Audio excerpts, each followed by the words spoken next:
The movie kicks off with a vigilant army on high alert, responding to an urgent situation. Each soldier is decked out in full uniform and gear, indicating a palpable tension in the atmosphere.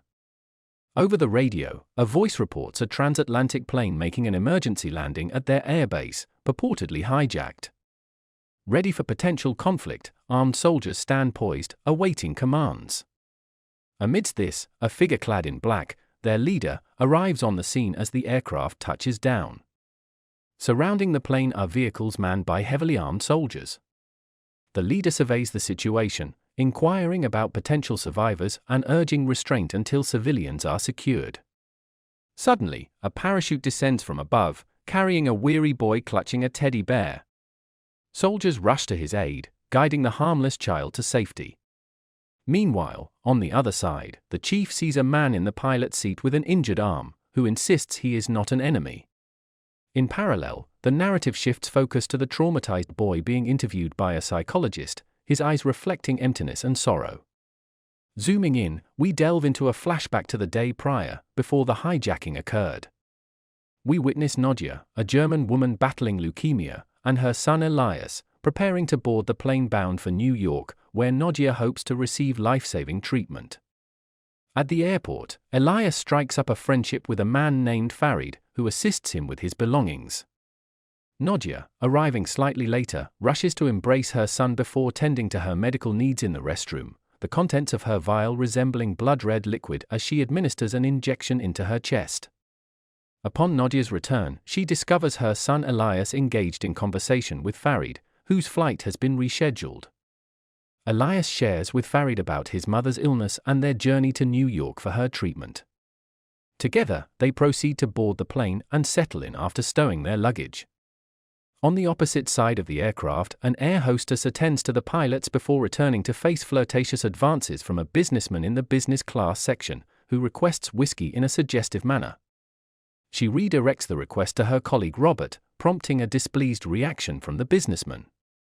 Meanwhile, Nadia appears visibly stressed and fatigued as she opens her diary, revealing a photo of her family with her husband and son.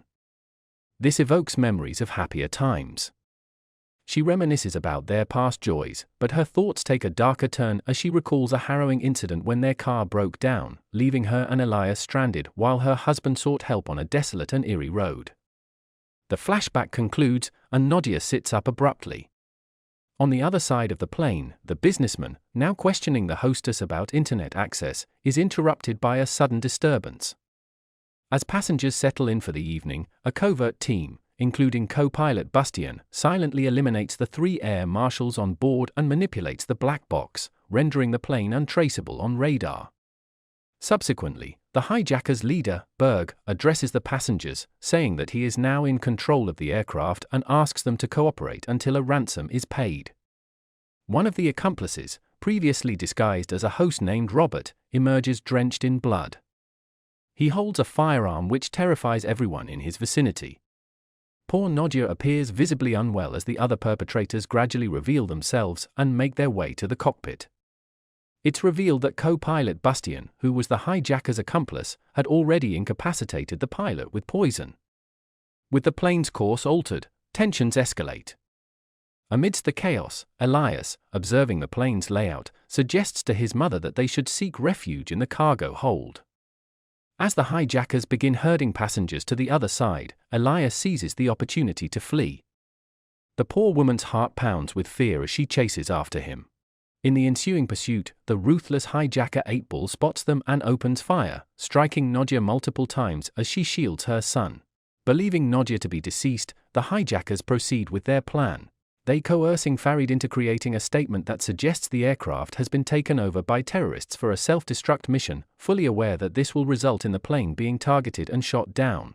As Nadia miraculously begins to regain consciousness, she begins to relive the traumatic day her husband, Nikolai, was taken out. Stranded during a family trip, Nikolai went in search of help but never returned. Nadia ventured out to find him and was confronted by his assailant, a vampire who managed to sink his teeth in her hand before meeting his end in the morning sun. Nadia, bitten and transformed, now grapples with her newfound identity as a vampire. Slowly, Nadia regains her consciousness. With blood splattered all over her, she moves down to the cargo hold. There she removes her contacts and dentures that hide her altered eyes and fangs. She finds a dog there and proceeds to take its life to sate her hunger for blood. Poor dog. After feeding, she notices her wounds healing within seconds, but unfortunately, all this is witnessed by one of the hijackers. He comes at her so at a disadvantage, Nadia attacks and drains the hijacker of his blood. As a result, she is finally fully transformed into a full-fledged vampire. Back in the seating area of the plane, Farid is released from the hijacker's hold and he comes back to sit beside a weeping Elias who thinks that his mother has passed away. In the meantime, down in the cargo, Najda notices the radio phone of the hijacker and to remove her tracks, frames the dog of the hijacker's passing. She then goes to the washroom and washes the blood off of herself. The woman then comes back to her son who is delighted to see his mom. Poor baby. She asks the passengers about the pilot, but nobody knows. They then find a terrified-looking fellow passenger who thankfully knows about flying a plane. Together they go to change the course of the plane back to New York. Meanwhile, down in the cargo, the hijackers, having received what they want, are getting ready to jump out of the plane. They find out the dead body of their fellow but believe that the dog must have done it. As they are about to jump out, the psychopath who shot Nadia earlier finds out that the truth is otherwise. They follow his lead to find out that Nadia's dead body is missing. Bingo! Berg, the head of the hijackers, tries to take back control of the cockpit. He threatens to take out everyone on board. Nadia doesn't budge, but when a little girl is made to be the hostage, she isn't able to take it anymore. She surprises the hell out of everyone by transforming and storming out to bite Berg. Before he can transform and turn into a bloody vampire himself, she pushes a knife inside his chest and finishes him off. Good riddance. Realizing the gravity of the situation, the hijackers task 8-Ball with eliminating Nadia. He rummages through her belongings and diary, and somehow finds out that she is a vampire.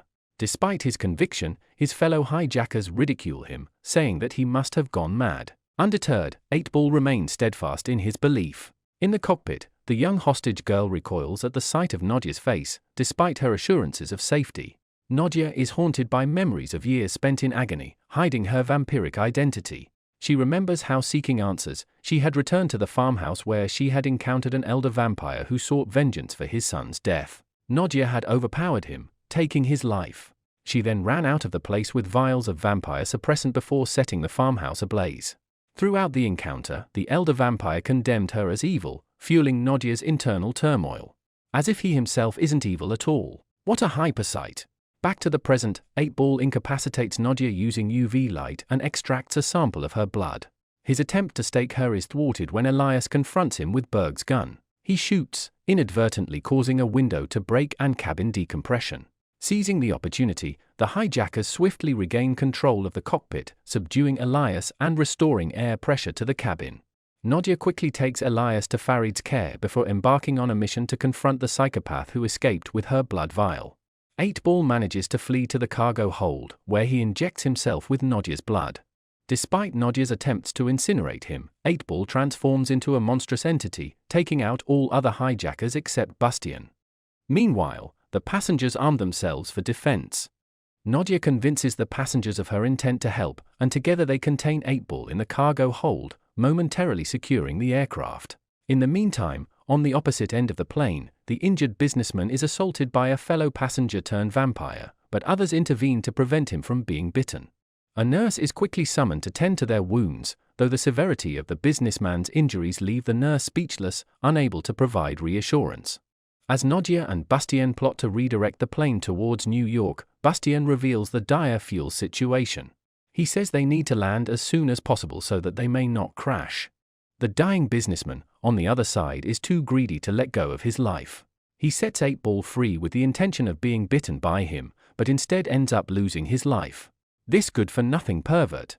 8-Ball, on the other hand, transforms most of the remaining passengers into vampires. The only remaining human passengers include Elias, Farid, and Bastien. Recognizing that the transformed passengers will become a danger to humanity if they survive, Nadia makes the difficult decision to sacrifice herself. She decides to seize the hijackers' explosives and detonate them, understanding full well that this will result in her demise as well. However, before she can carry out her plan, Elias intervenes and takes her place. He manages to secure the detonator but is quickly besieged by the vampires. In a desperate bid to save her son Elias, Nadia entrusts Farid with his care before confronting and consuming Bastian. However, her attempt to rescue Elias is met with a vicious assault by 8-Ball, who drains her of her blood. As 8-Ball prepares to attack Elias, Farid alters the plane's course, steering it toward the rising sun. The sunlight sears 8-Ball, causing him to plummet from the plane to his demise. The most satisfying scene if you ask me. Elias, recognizing the danger his mother faces, sacrifices his own blood to save her. Despite her survival, Nadia rejects Elias and flees to safeguard him. The plane eventually lands at an RAF base in Scotland, leaving Elias drained from the tragedies he's endured. Back to the present, Elias warns authorities of the looming threat, but his pleas fall on deaf ears as they dismiss him and transport him to a hospital. Farid is also escorted from the plane, while ignorant authorities venture aboard, meeting their own demise. Elias escapes from the ambulance and runs towards the plane, calling out Farid's name, who also sees him from the vehicle down on the ground and calls for him.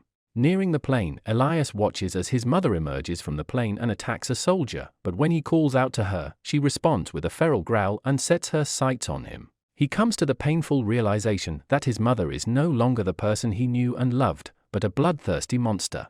With a heavy heart, Elias detonates the explosives, ending the lives of his mother and the other vampires, bringing an end to the tragedy once and for all. The movie concludes with a relieved Farid being free from custody and hugging Elias with a heavy yet happy heart.